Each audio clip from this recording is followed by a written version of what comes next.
How long do you think it takes to build a 57-story building? 2 years? 3 years? Or perhaps several dozen months? Thousands of workers, concrete trucks, scaffolding, and cranes operating non-stop? In China, a 57-story tower was once assembled in just 19 days. Even more unbelievable, another 10-story apartment building was completed in exactly 28 hours and 45 minutes. And not just the structural frame, the walls, windows, balconies, plumbing, and electrical systems were all installed, like giant building blocks. But is this truly a groundbreaking leap forward, or just a technological illusion?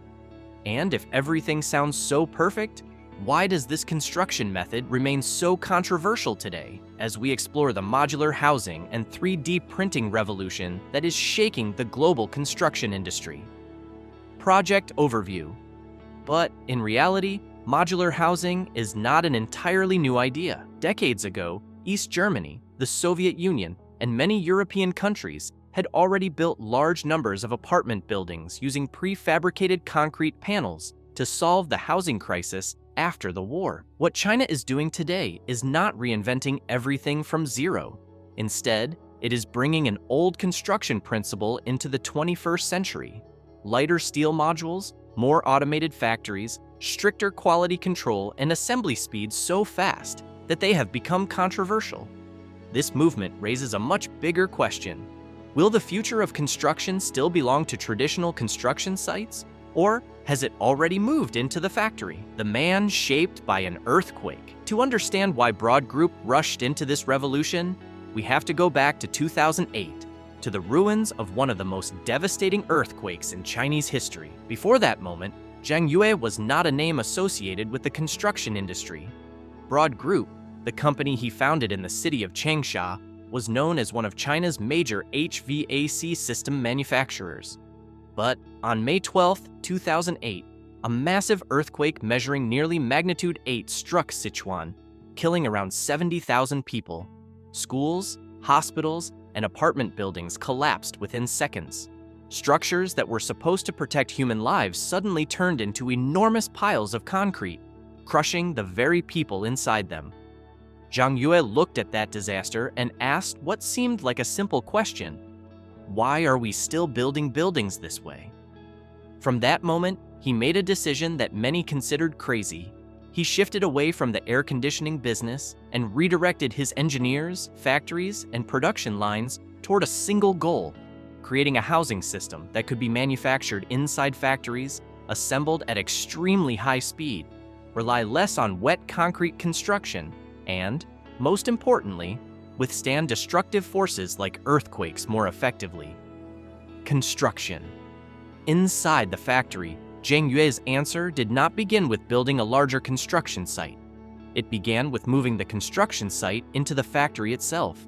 Instead of transporting raw materials to the site and starting construction there, they manufacture most of the building inside a massive factory covering about 230,000 square meters, equal to more than 30 football fields under a single roof. Inside this facility, a building is divided into large modules, almost like giant shipping containers. The walls are already installed inside them, and the floors are already manufactured. Windows, balconies, electrical wiring, plumbing systems, and ventilation ducts are all integrated in advance. Some components can even be folded for easier transportation and then unfolded once they arrive at the construction site. This is what makes Broad Group's method different. On a traditional construction site, each team of workers must operate one after another, meaning that even a small mistake hidden behind concrete or finishing layers can make repairs slow and expensive. Inside the factory, however, everything is controlled like an industrial production line. Each module is measured, assembled, inspected, and approved before leaving the factory. Errors are discovered earlier, quality becomes more consistent, and, most importantly, many stages can happen simultaneously instead of waiting for each step to be completed one by one at the construction site. Installation at the construction site. Once the room modules are completed, the installation process at the construction site begins. Trucks transport each module to the site in the correct sequence. Cranes lift them into the air, Workers align them into position and then use high-strength steel bolts to lock one module to another. One room is stacked on top of another, floor after floor slowly takes shape, and the entire building rises, not by pouring concrete layer by layer, but by assembling pre-prepared blocks of space.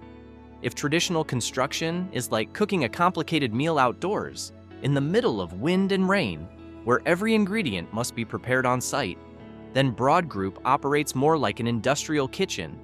Everything is cut, measured, tested, inspected, and prepared in advance. When the time comes, the job is simply to place each piece in the correct position. To prove that its modular system was not just a laboratory concept, the company recorded the entire construction process of a 10-story apartment building in Changsha. The foundation had already been prepared. The modules had already been manufactured inside the factory.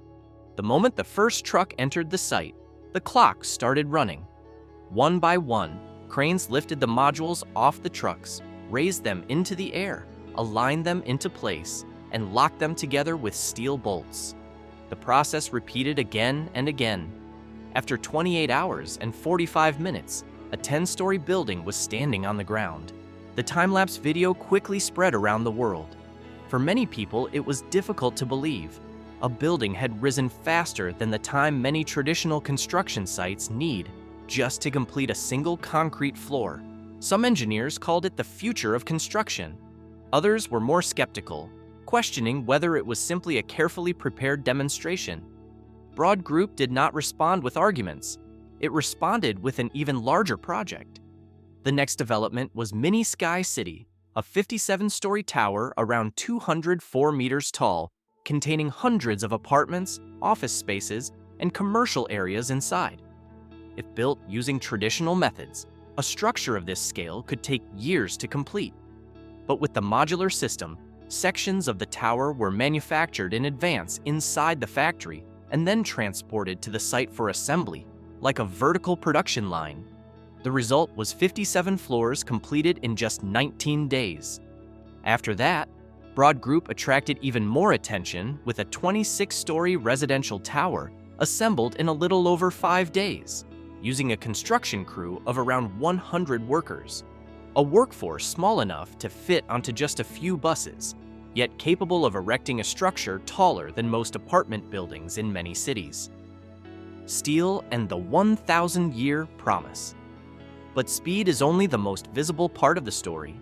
What makes Broad Group's system even more controversial is a deeper question. Can a building assembled this quickly really be safe? A building erected in just a few days means very little if it cannot protect the people inside it for decades to come. For that reason, Broad Group shifted its focus towards steel modules. From a mechanical engineering perspective, steel has better ductility than concrete. It can absorb part of the energy from external forces, deform slightly under load, and then distribute those forces through the structural frame and its connections. Because of this, the system may be particularly suitable for regions exposed to earthquake risks. Not only Sichuan, but also places such as California, Japan, Turkey, Indonesia, and the Philippines, where millions of people live in densely populated cities built on geological zones that are never completely quiet. Broad Group has also made an even bolder promise, a structural lifespan of up to 1,000 years. That number sounds almost unbelievable when compared with many modern concrete structures, which are typically designed for service lives ranging from several decades to a little over a century, depending on design standards, environmental conditions, and maintenance practices. The company argues that this is possible because it controls materials and connections from the very beginning. Steel components are processed inside a factory environment. Parts are manufactured with greater consistency, and connections can be inspected and verified before assembly. This is a significant difference from traditional construction methods. In addition, when a concrete building reaches the end of its life, it often leaves behind enormous amounts of waste. Broken concrete, cut, reinforcing steel, formwork, finishing materials, and thousands of tons of debris that can be difficult to reuse. A steel modular system, on the other hand, can be designed with a life cycle approach. Individual modules can be dismantled, refurbished, reused, or melted down and turned into new materials. As a result, the 1,000-year promise is not only about durability, it is also about a different way of thinking about buildings. Instead of being a fixed mass of material that is constructed and then eventually demolished, a building becomes a system that can be maintained, upgraded, replaced, and recycled over time. The truth behind 28 hours. A technology can build homes 30 times faster, last 10 times longer, and produce 90% less waste. Why is the entire world not using it already? The story deserves a more balanced perspective. The figure of 28 hours and 45 minutes easily gives the impression that a building was created from nothing in just over a day. In reality, however, that was only the assembly time at the construction site. Before the first module was lifted by a crane, the foundation had already been completed. Before the first truck arrived, each room had already been manufactured, fitted with electrical and plumbing systems, inspected, and finished inside the factory. In other words, instead of having dozens of construction teams working one after another in rain, wind, dust, and thousands of unpredictable outdoor conditions, Broad Group moved the most complex parts of the process into the factory. There, steel frames, windows, electrical systems, plumbing, and technical equipment can be installed simultaneously in a much more controlled environment. If we look only at assembly time, modular construction is astonishingly fast. But if we consider the entire project lifecycle, from design and module production to foundation work, transportation, assembly, inspection, and maintenance, the picture becomes much more complex. Then there is another question. Does building this quickly create a place where people truly want to live? The history of prefabricated housing has not always been positive. Many projects left behind images of identical apartment blocks, repetitive corridors, and living spaces with little character. If modular housing becomes nothing more than stacking steel boxes on top of one another, it may solve the problem of quantity while creating cities that are fast, cheap, and soulless. And modular construction is not a magic solution to the global housing crisis. Homelessness and housing shortages are also connected to land prices, urban planning, financing, infrastructure, social policies, and housing affordability. A building may be assembled in a matter of days, but the bigger questions remain. Who gets to live there? How much will it cost? And will the city even allow it to be built?